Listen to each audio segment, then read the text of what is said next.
Hi Poly students, this is Mrs. Holmgren, an upper school English teacher. In this short video, I'll be discussing some best practices for using the planner to help you keep track of, organize, and prioritize your academic, social, and extracurricular commitments. The strategies I'm recommending go far beyond listing your homework. I'm going to explain to you how to use the planner to plan to succeed. At first, this might seem a bit overwhelming, but for most students, this system will help you stay focused, be more thoughtful and intentional about how you approach your work, and save you time in the long run. I'm going to walk you through these 5 main points, so let's get this planner party started. We strongly encourage you to use the planner to make brief notes about the work, meetings, and events that you have. It isn't the place to write down every small detail. Most of your teachers will point you to detailed instructions through handouts on MyPoly and videos in Google Classroom and Google Drive and on other websites. You'll want to look carefully at those directions before you start your work. But in the planner, you write down a summary of the assignments, reminders, and preparation plans for longer range assignments and assessments. Include plans for how you'll use your free periods and your downtime as well. Don't try to hold appointments in your head. Write them down so you don't inadvertently stand someone up or miss a club meeting you really wanted to attend. Psychology tells us that most people receive a little motivational bump from checking off items completed. So we strongly encourage you to add check boxes, check circles, check pentagons, or whatever shape you like in front of your work, either when you initially write it down or the night before or morning of when you preview your schedule for the day.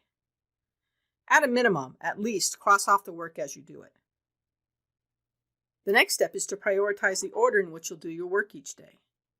You can prioritize based on several different factors, such as how much weight a particular assignment has, how challenging something is for you compared with your other work, the due date, and other factors.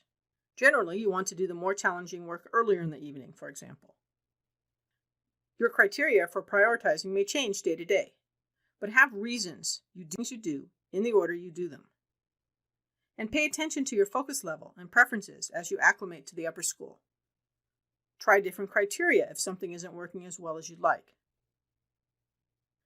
Use color to help different elements in your planner stand out. Some people prefer to highlight the class periods by subject, green for English, red for math, etc.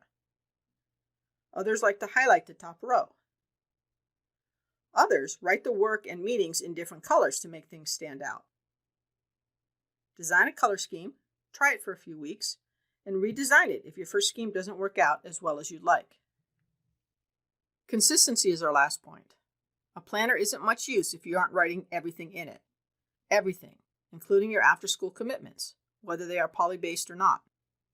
If I know I really want to attend that grammar party on Tuesday, then I need to plan to complete my work earlier in the day. Use the bedtime space to identify your goal, and then the reality. Sufficient sleep, most would argue, is a critical aspect of self-care. So try to set a reasonable bedtime and do what you need to do to avoid late nights and last-minute cramming.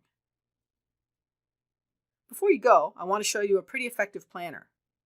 This student uses a number of the strategies we have discussed. Brief notes, check off boxes, cross-offs, color, and consistency. Look here, there's even a little motivational self-talk. In April, the color scheme has changed a bit, but most of the strategies remain. I do believe that consistent and thoughtful use of the planner can make a significant difference in your life. Try the strategies I've explained. Discuss planner use and techniques with your friends. Experiment. Develop your own style. And plan to succeed. Have a great year.